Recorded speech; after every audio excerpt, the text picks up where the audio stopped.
नमस्कार, वणक्कम, सत श्री अकाल। सर्दी आ गई है प्रभु, अपनी अपनी जैकेट्स वैकेट्स निकाल लीजिए और बाकी तमाम चीज़ें जो आप सर्दी में इस्तेमाल करते हैं जैसे कि मफलर, दस्ताने वगैरह निकाल लीजिए। सर्दी से अपना और अपने चाहने वालों का अच्छी तरह से बचाव कीजिए। बाकी 2 मैच आज होंगे, उनकी चर्चा करूंगा। पिछले वीडियो में सवाल पूछा था, उसका भी उत्तर दूंगा। किन किन प्रभु लोगों ने सही जवाब दिया उनके नाम भी बताऊंगा। एक और दिलचस्प सवाल पूछूंगा और बहुत सारे खिलाड़ियों की कहानी सुनाऊंगा। एक खिलाड़ी की नहीं, बहुत सारे खिलाड़ियों की बहुत ऐतिहासिक कहानियों को मिला के एक कहानी सुनाऊंगा। तो स्वागत आप सबका फैंटेसी यात्रा प्रेजेंट्स सुनील के सूत्र में।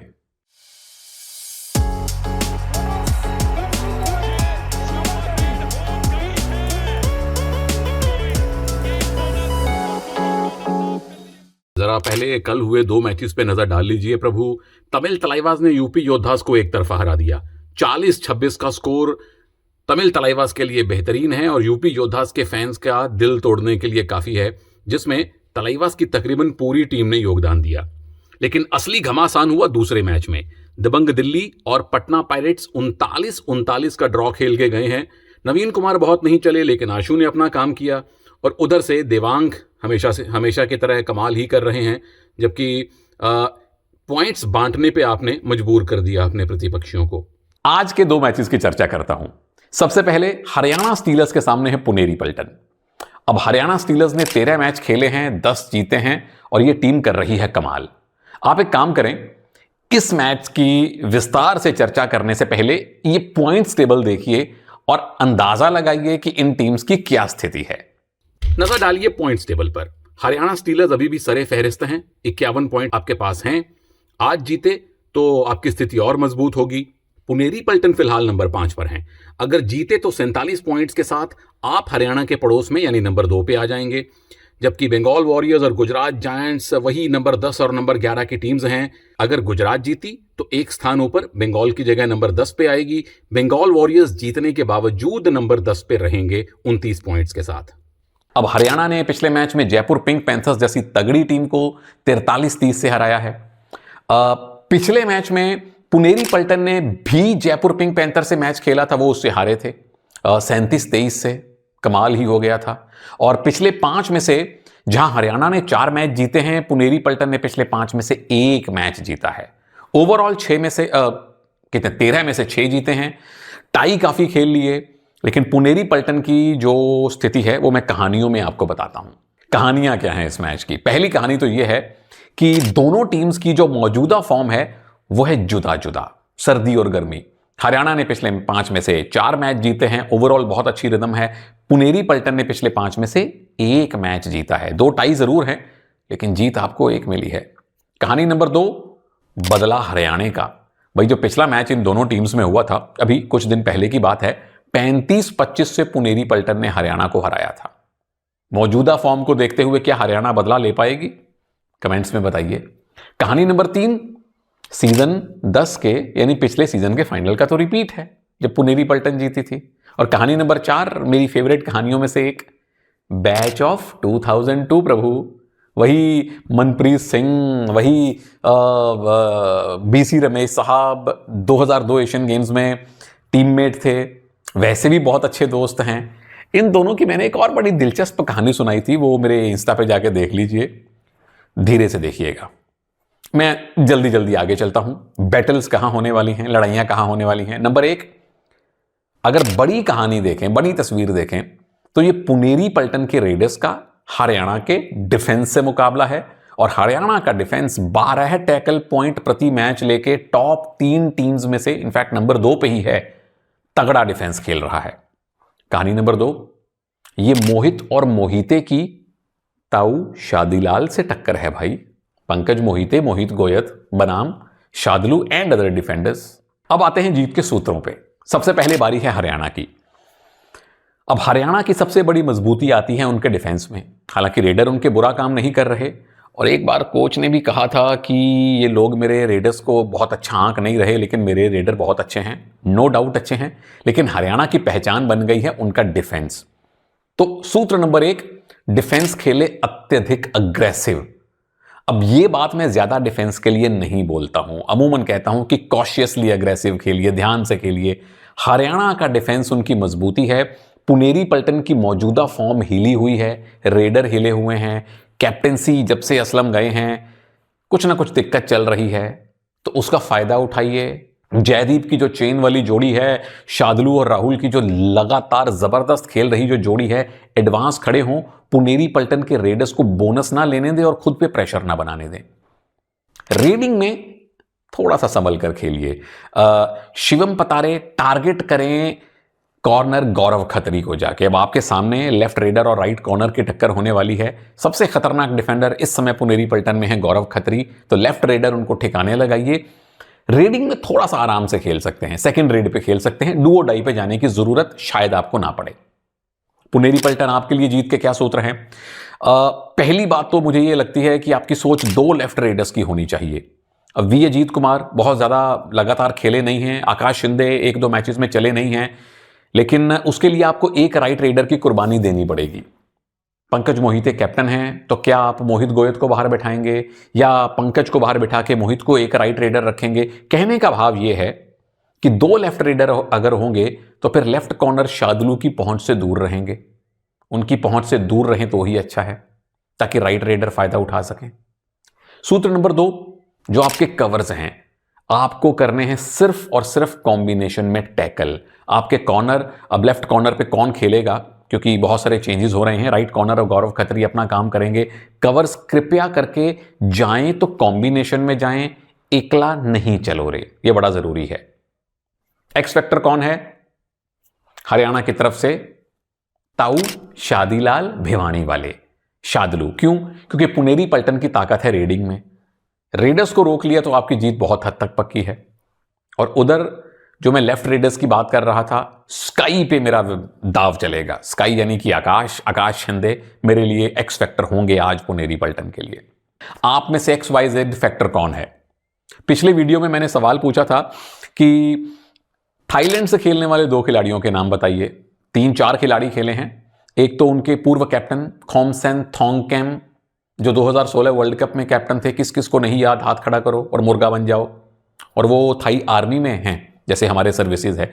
दूसरे खिलाड़ी प्रमोद साई सिंह, जो अभी मौजूदा बुल्स की टीम में है, और टिन फोंचू। ये 3, इनके अलावा भी और खिलाड़ी हैं जो थाईलैंड से हैं और भारत की प्रो कबड्डी में खेले हैं। इन 3 खिलाड़ियों का प्रमुखता से आप लोगों ने नाम लिया, तो पारिजात, शुभ, जाहिद, सचिन, प्रियंका, बहुत बहुत तालियां आप सबके लिए। Well done, well done. मूंगफली रेवड़ी गच्चक खाइए, सर्दी का मौसम आ गया है, मुझे भी भेजिए। आज का सवाल क्या है? सवाल पूछने से पहले आपको यह बता दूं कि एक्सचेंज 22 के साथ साथ प्रभु लोग फैंटेसी यात्रा पे आ जाइए, अपनी जीत की यात्रा शुरू कीजिए, अपनी टीम बनाइए 7 खिलाड़ियों की, जैसे आप हमेशा बनाते हैं। यहां आप एक खिलाड़ी के विरुद्ध खेलेंगे, उसको हराइए आगे चलिए, उसको हराइए आगे चलिए। ऐसे 22 प्रभु लोगों को हराएंगे तो 1 करोड़ रुपया आपको इनाम मिलेगा। लेकिन अपनी जेब का ख्याल और अपने विवेक का इस्तेमाल जरूर कीजिएगा। और आज का सवाल, ईरान से खेलने वाले बहुत से खिलाड़ी आपको पता है, कम से कम 2 दर्जन खिलाड़ी हैं जो ईरान से भारत में खेले हैं। लेकिन इराक से कौन सा खिलाड़ी प्रो कबड्डी में खेला है, किस सीजन में खेला है, किस टीम के साथ खेला है, उसका नाम नीचे कमेंट्स में बताइएगा। अब चर्चा दूसरे मैच की करता हूं और अंत में आपको सुनाऊंगा कहानी बहुत से खिलाड़ियों की। दूसरा मैच होने वाला है बंगाल वॉरियर्स और गुजरात जायंट्स में। अब ये दोनों टीमें हमने देख लिया कि पॉइंट्स टेबल के निचले भाग में पाई जा रही हैं। बंगाल वॉरियर्स 12 में से 3 ही मैच जीत पाए हैं, पिछले 5 मैच आप हारे हैं। गुजरात जायंट्स की स्थिति भी बहुत अच्छी नहीं है, हालांकि हालिया फॉर्म ठीक है। पिछला मैच आप जीते, पिछले 5 में से 2 मैच हारे, 2 जीते, 1 टाई रहा। ओवरऑल 12 में से आपने भी कम ही मैच जीते हैं। बंगाल वॉरियर्स पिछला मैच पुनेरी पलटन से हारे थे 51-34 से। गुजरात जायंट्स ने पिछले मैच में तेलुगु टाइटंस को हराया है 31-28 से। तो हालिया फॉर्म थोड़ी सी बेहतर है, पर मैच की कहानियां क्या हैं? नंबर 1, हालिया फॉर्म बेहतर होने के बावजूद गुजरात को और ओवरऑल बंगाल को अभी भी मोमेंटम की तलाश है। दोनों के पास 10-10 मैच पड़े हैं और वो 10 में से 9-9 मैच, 10-10 मैच जीतने जरूरी हैं। यानी कि आपको लगातार चलने वाला मोमेंटम चाहिए, उसके बिना बात नहीं बनेगी। नंबर 2, फजल अपनी पूर्व टीम के विरुद्ध खेल रहे हैं, यानी कि गुजरात के विरुद्ध। नंबर 3, मोइन नबी बख्श अपनी पूर्व टीम बंगाल के विरुद्ध खेल रहे हैं, जिसके साथ वो चैंपियन बने थे जब मनिंदर भी साथ में थे, रिंकू बलदेव की जोड़ी थी, इत्यादि इत्यादि। और भी कई कहानियां हैं जो आप मेरे से बेहतर जानते हैं। मैं आगे चलता हूं। बैटल कहां होगी? एक बैटल, बड़ी बैटल जो मुझे दिखाई दे रही है वो है प्रतीक दहिया और फजल अत्राचली की। दोनों कमाल की फॉर्म में है, दोनों बेहतरीन खिलाड़ी हैं। जीत के सूत्र क्या हैं? सबसे पहले बंगाल वॉरियर्स के लिए, अब यह मानते हुए कि मनिंदर नहीं खेलें, तो अब मनिंदर खेलें तो फिर तो पूरी की पूरी टीम की संरचना बदल जाएगी। लेकिन अगर मनिंदर नहीं खेले तो नंबर एक, 4-3 पे खेलिए। इस बार आपको 5-2 की जरूरत नहीं है, 3 रेडर आपको चाहिए। नितिन खेलेंगे, प्रणय राणे खेलेंगे, तो तीसरे रेडर के तौर पे सुशील कांबरेकर को शामिल किया जा सकता है, जो टुकड़ों में काफी इंप्रेसिव रहे हैं। नंबर 2, नितेश पिछले मैच में फर्स्ट 7 में नहीं थे। आज टीम को उनकी जरूरत है, अनुभव चाहिए राइट कॉर्नर पे, क्योंकि आरपीजी की जो तिकड़ी आएगी उसके लिए नितेश का फजल के साथ कंबाइन होना, दोनों का वो आंखों ही आंखों में देख के एक दूसरे को सपोर्ट करना टैकल्स में बड़ा जरूरी है। और स्पेशली प्रतीक अच्छी फॉर्म में आ गए हैं, गुमान लगातार ठीक खेल रहे हैं, तो नितेश का खेलना जरूरी है। गुजरात, आप क्या करेंगे? फॉर्मेशन आपकी भी यही होनी चाहिए, 4-3, 5 डिफेंडर्स की जरूरत अभी बंगाल के विरुद्ध आपको नहीं है। उनका एक ही रेडर है जो अच्छा चल रहा है, तो 4 डिफेंडर खिलाइए, 3 रेडर्स के साथ आप जा सकते हैं, यानी आरपीजी तिकड़ी को रखिए। नंबर 2, प्रतीक और फजल की जो टक्कर होने वाली है उसमें प्रतीक भाई फजल पे किक्स का इस्तेमाल करें, और किक वैसे भी प्रतीक बहुत अच्छी करते हैं, लेफ्ट कॉर्नर पे और भी अच्छी करते हैं। और फजल ऐसे हैं जो रेडर को सामने देख के डाइव लगाने की ट्राई करते हैं, और ऐसी स्थिति में अगर सही टाइमिंग से किक लगे तो फिर आप फजल को बाहर रख सकते हैं, और फजल को बाहर रखा तो फिर 56.5% मैच आपका। सूत्र नंबर 3, जितेंद्र जो आपके कॉर्नर हैं, अब आपके सामने नितिन धनखड़ आएंगे, उन पे लगानी है सिर्फ डाइव। लंबे रेडर हैं, एंकल के लिए मत जाइए, कवर्स का सपोर्ट मिले ना मिले पता नहीं, डाइव के लिए जाइए। डाइविंग एंकल होल्ड या डाइविंग थाई होल्ड कीजिए, ज्यादा सटीक साबित होंगे वो। एक्स फैक्टर, बंगाल से मैं चुन रहा हूं नितेश को, क्योंकि फजल तब कामयाब होंगे अगर उनको सपोर्ट मिलेगा, तो नितेश का चलना जरूरी है।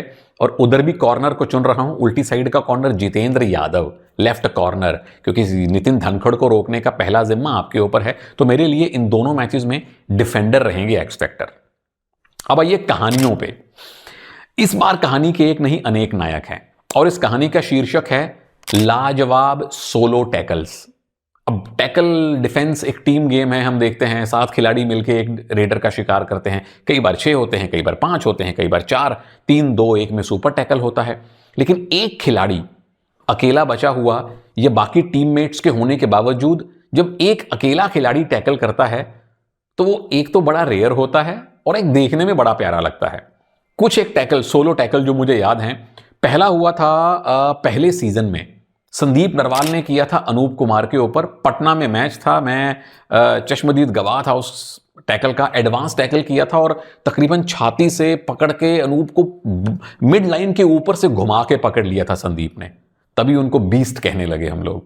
दूसरा मुझे टैकल याद आता है, नीलेश शिंदे ने संदीप नरवाल पे किया था, वो सबको याद होगा, हाथ खड़ा करो। संदीप नरवाल वो मिड लाइन के करीब टहल रहे थे, नीलेश शिंदे धीरे से गए और उनको पैरों से पकड़ के घुमा के पलटी मार दी, नहले पे दहला मार दिया। लाजवाब टैकल था नीलेश भाऊ का। तीसरा मुझे याद आता है, पाकिस्तान के वसीम सज्जाद थे जो पहला सीजन खेले थे पटना पायरेट्स में, ये तो मुझे सवाल पूछना चाहिए। उन्होंने अनूप पे डैश किया था एक बार। अनूप मुझे याद है राइट कॉर्नर के आसपास घूम रहे थे, वसीम सज्जाद लेफ्ट कॉर्नर में थे, अनूप की पीठ थी वसीम की तरफ, वसीम शेर की तरह बैठे हुए थे। जैसे ही उन्होंने अनूप की पीठ देखी, उन्होंने दौड़ लगाई और डैश कर दिया। मेरे लिए one of the best tackles ever था वो प्रो कबड्डी में। अगला टैकल मुझे याद आता है, वो तो ऐतिहासिक था, एक ही डिफेंडर बचा हुआ था, वो हमारे रिंकू शर्मा, यू मुंबा वाले, सामने से सचिन तंवर आए और उस एक खिलाड़ी ने एक खिलाड़ी का टैकल किया था, पहला एक्चुअल में लास्ट मैन सोलो टैकल।